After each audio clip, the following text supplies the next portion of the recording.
The Holy Gospel according to Luke, the 6th chapter. Glory to you, O Lord.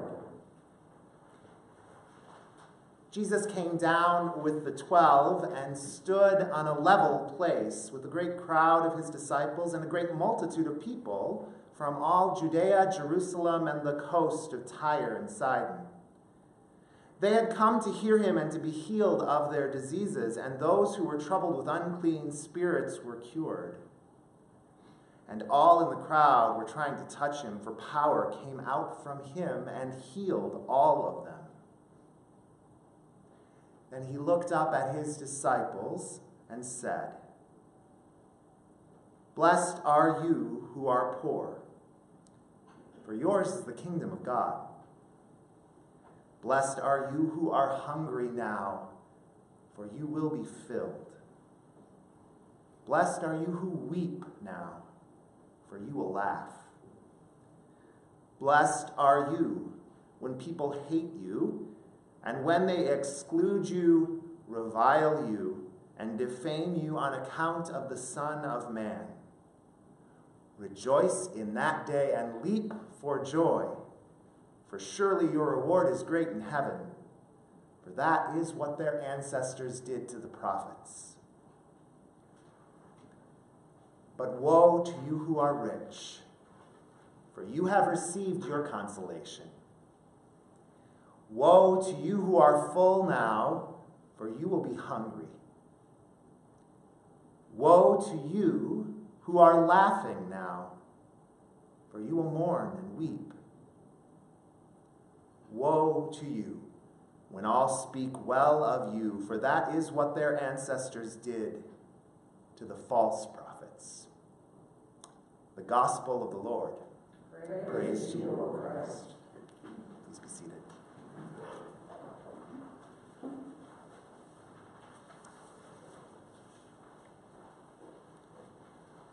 My thanks to preachers Renita Weems, Carolyn Lewis, Debbie Thomas, and Dan Hansen for their insights that are woven into today's sermon.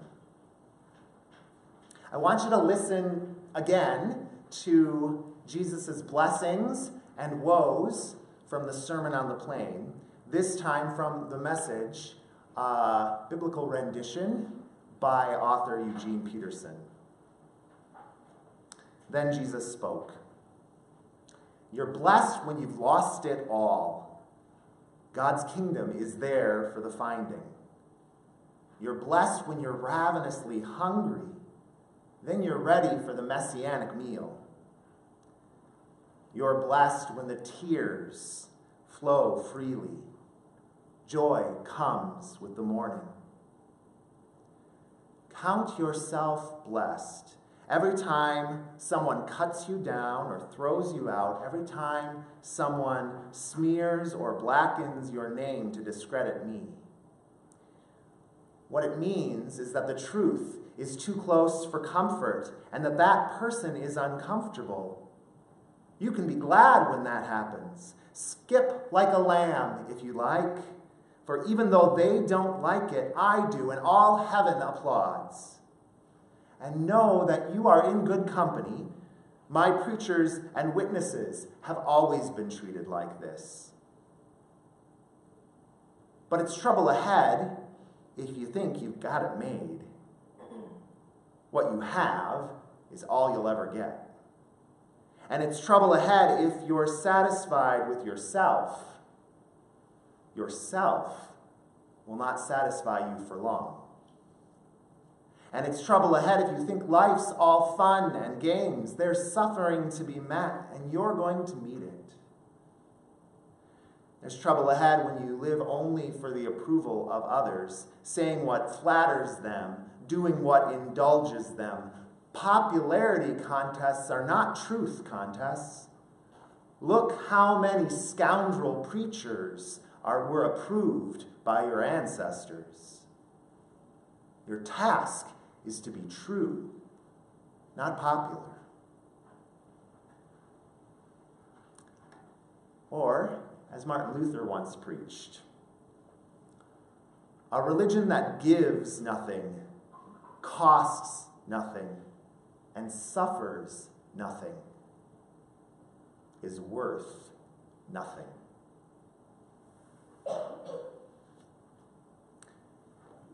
Blessed are you who are poor, hungry, sad, and expendable. Woe to you who are rich, full, happy, and popular. Well, that's today's gospel in summary. Boom. Mic drop. As Luke's gospel tells the story, Jesus has spent the night alone on a mountainside, praying as he chooses his 12 apostles. As morning dawns, he and the newly called 12 descend from the mountain to find a vast crowd waiting for them. The multitude has come from everywhere, seeking help, and Jesus, doing what Jesus does best, in his element, with the power literally pouring off his garments, heals them all. Then, standing on a level place with the crowd, he tells his followers what discipleship really looks like. This difference in Luke's account, with Jesus speaking on the same level as the crowds, rather than, as in Matthew's gospel, from up above, sitting upon the mountain, this alternate viewpoint is significant. Even in the way Jesus addresses the crowd, using the second person you, rather than the third person they. Blessed are you, not blessed are they who, because Jesus is speaking directly, intimately, compassionately to the crowd on a level plane. Jesus identifies with the crowd by standing with them rather than above them. Let's get real. In the end, no one really likes to be on the same level with everyone else, right? If that were the case, the rich would not be as rich as they are, and the poor would not be as poor. Having to stand on the same level as those whom you have deemed less than, or even more than, is almost too much to imagine, too much to bear, and ultimately, not how the world works. We have elevated the powerful, the popular, the wildly successful, the fabulously wealthy as truly more important than the rest. And they are kept beyond our reach. It's almost as if we have no perspective, at least not the kind of perspective of a level plane. Human society has perched the chosen few upon mountaintops, and we wouldn't dare imagine approaching them. They're the elite. Plus, we kind of like the idea ourselves of being somewhere up on the mountainside. A view from on high seems like a better option than being on the same level as the rest of the world. Looking down, having the view we want, thinking it's a better vantage point. Nothing standing in the way of seeing what we want to see. Oh yeah, that's the preferred place to be. To be honest, a mountaintop view can be a rather uncomfortable, even lonely vantage point. Truth is that the perspective looks down on others, down on those who haven't quite made it to our level, down on those we really don't want on our level, down on those we've deemed unworthy of our level. Today, Jesus meets us on a level place, out on a wide open plain to proclaim the dawning of a new age, an era of reversal that flips human society on its head. Blessed are you who are poor, hungry, sad, and expendable. Woe to you who are rich, full, happy, and popular. Yep, that's the wonderful good news of the reign of God. A world turned upside down. Jesus reminds us of what we have already heard earlier in Luke's gospel in his mother Mary's exuberant outburst, the Magnificat, singing of God's project, the pattern of reversal between present suffering and coming joy. The mighty may be flying high now, but they will soon crash down low, Mary sings.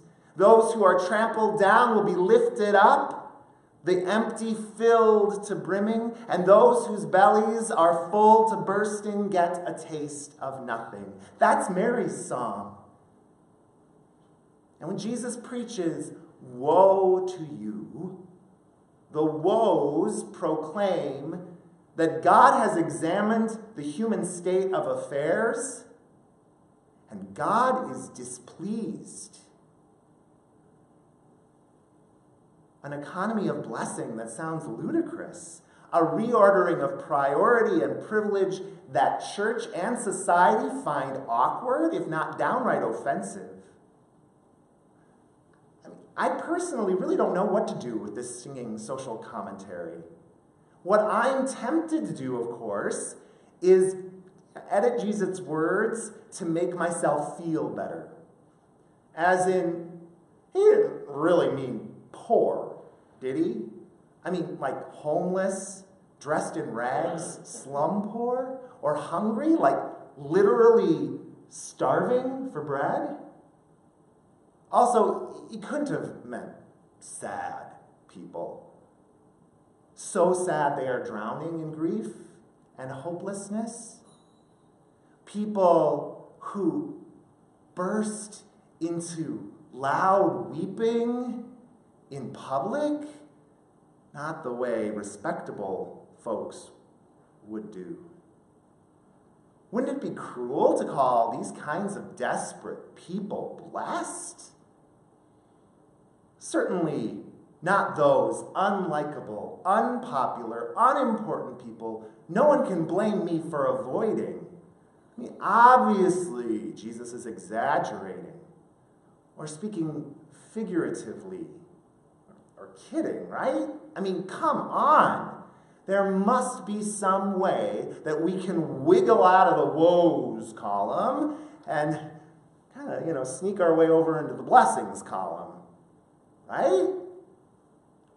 I mean, right? Wrong. Jesus preaches it plain.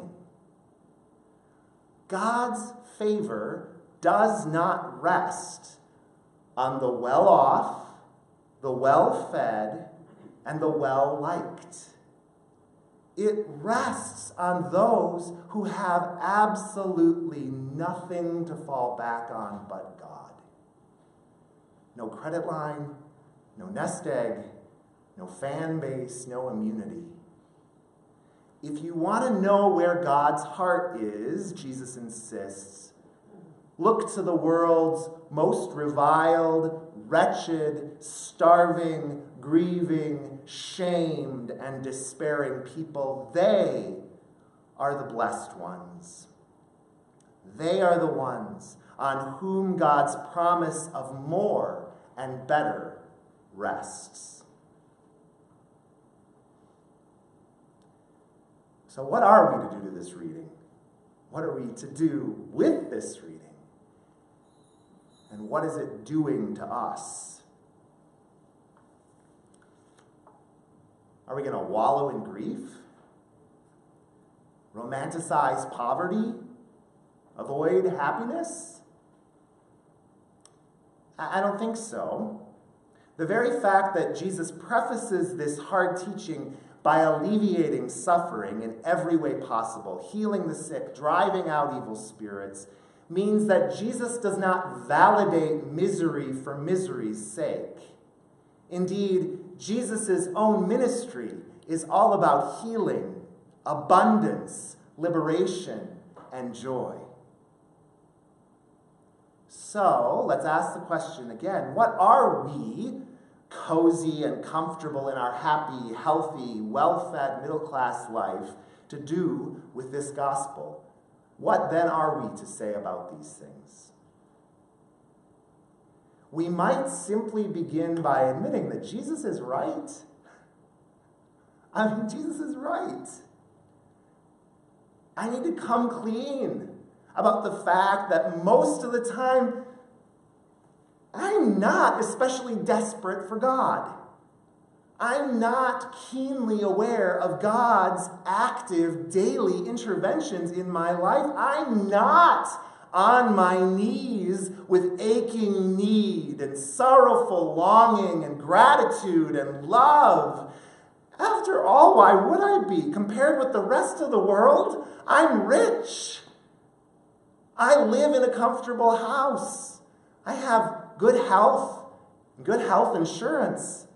My children are safe. I have access to a great social life, intellectual stimulation, recreational activities. Most days, I eat what I want, and I eat till I'm full. My spouse is freaking hilarious, and I laugh a lot. I think I've worked pretty hard to maintain a decent reputation with most people, whether I deserve it or not. When I think about it, I fall into all four categories that Jesus warns against. Because, you see, I'm not in dire need of anything. And I'm guessing if you take a good, hard look at yourself, you're really not either. There isn't much in our circumstances that leads us to a sense of spiritual urgency. I can go days without talking to God. I can go days without thinking about God. It's really that easy, embarrassingly easy, to simply avoid the deep and divine, to let them be afterthoughts in my life because God just really isn't on my 24/7 radar. And it isn't because I'm callous or completely unfeeling. It's because, as Jesus preaches it in this searing sermon, I am already full. I have already received my consolation. And most of the time, it just doesn't occur to me that I would be lost, utterly and entirely lost, physically and spiritually, without the grace of God to sustain me. Jesus' words are a blessed reminder and a stern warning about what my true treasure is. Wealth, a full stomach, laughter, and a good reputation are all impermanent. They're not the end goal of life. They are not something that I can cling to above all else. I can't even hold on and possess them forever. They are fleeting. This is not a prosperity gospel. This is not about blessings of health, wealth, and happiness.